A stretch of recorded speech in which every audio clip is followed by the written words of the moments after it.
Hi guys, Yana here. So we are going to practice into our press-ups.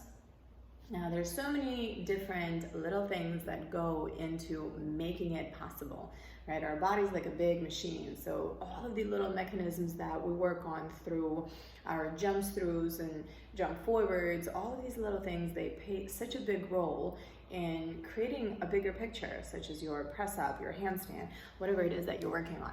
So let's see what a press up is.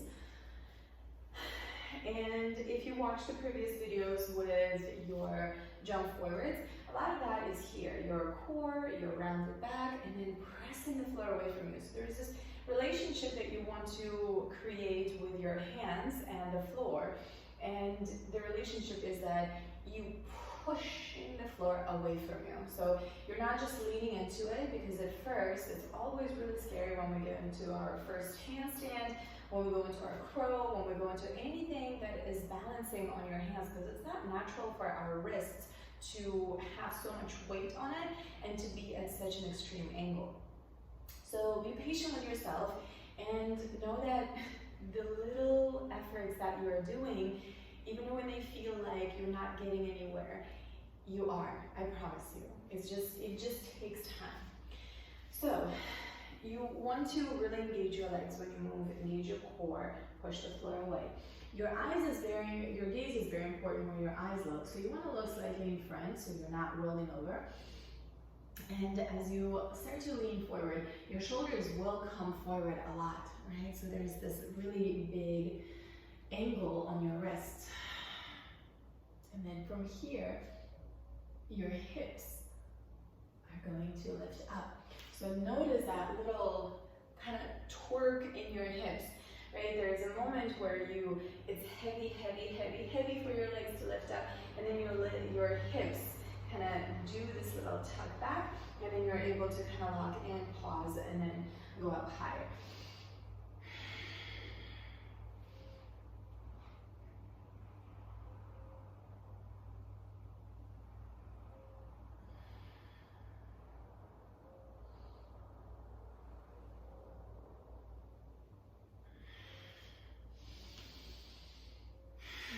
So this is your pike press. Now, I started to learn these things with the help of a strap. What you can do is make your strap in a circle, and you can practice your pike presses, which is what I just did, or you can practice your wide leg presses like this. Of course, you can use the wall, right? We'll talk about it in just a moment. So, and your hands are shoulder width distance apart. So you want to make this circle around so that it's just above your elbows. And when you lean forward into it, the strap is going to supplement for the lack of strength that we may have in our hands, which I do. So at first, it was really challenging for me to get up into this. So I was able to press into the strap to kind of feel that lift.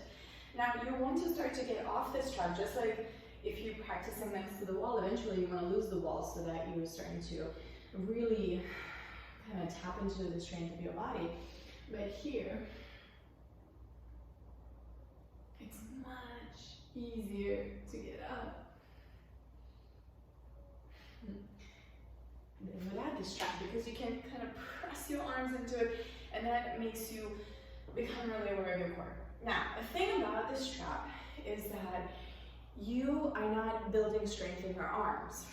When I first started doing this, I had huge traps. So the traps is what started to work, because you're pressing out, so you're using a lot of your back. You want to start to eventually build strength in your arms by hopping forward and bending your elbows instead of locking your elbows, right? So again, there's so many different little elements, little things that go into it that, by bringing awareness into your practice, by paying attention to how your body moves and all of these little moving parts, you'll be able to figure it out.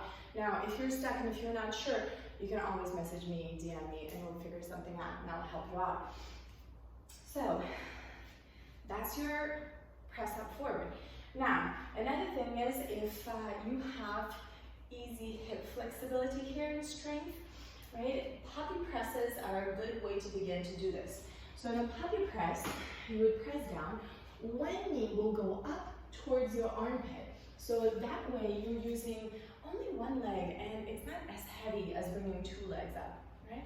So in a puppy press, looks like this.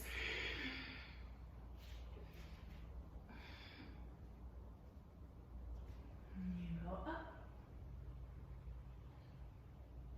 And you come down. Another thing to practice. The wide-legged press, you can also use your strap, right, around your arms. And wide-legged press is also a little easier than straight leg, just pike up, right? So this is called a straddle press up. And in a straddle press up, we're starting the same way as in a regular press up, right? Hands under your shoulders. Now, hands under your shoulders, when you look at them in front of you, at first, when I started doing handstands, I thought that this was hands kind of under my shoulders, right? Because that seems normal, that seems safe, right? But then I realized then it's actually here. So it's much lower. It's a little out of our comfort zone to be somewhere new and unfamiliar. So again, playing around with that. Hands under your shoulders. You want to lean into it. And again, there's a little kind of twerk in your hips as you lift up. And you see my hips. They go up. And then they can come down. I'm going to slide over so I'm not hitting the wall with my hands or with my feet.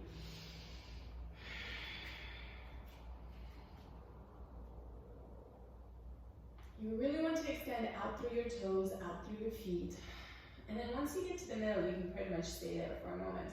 Once you get to your balance, you can lift up. And then try to be as controlled as you can when you come up and down. I'm going to move sideways so that you can see what it looks like from here. Again, you're leaning forward, rounding your back, belly in, eyes are forward. If you look down, you're setting yourself up to roll over. So you want to keep looking forward. You really want to pay attention to your toes as you lift. And your toes extend out, out, out, out. And then when you're ready, coming down. All right. So that variation, you can also substitute that with your tripod handstand or tripod headstand. And if you're practicing into this one, right, from let's say wide-legged forward fold, and here you're in a vinyasa class, you have an option to fold, interlace your hands, right? You can modify your practice always, unless you're in a Ashtanga class.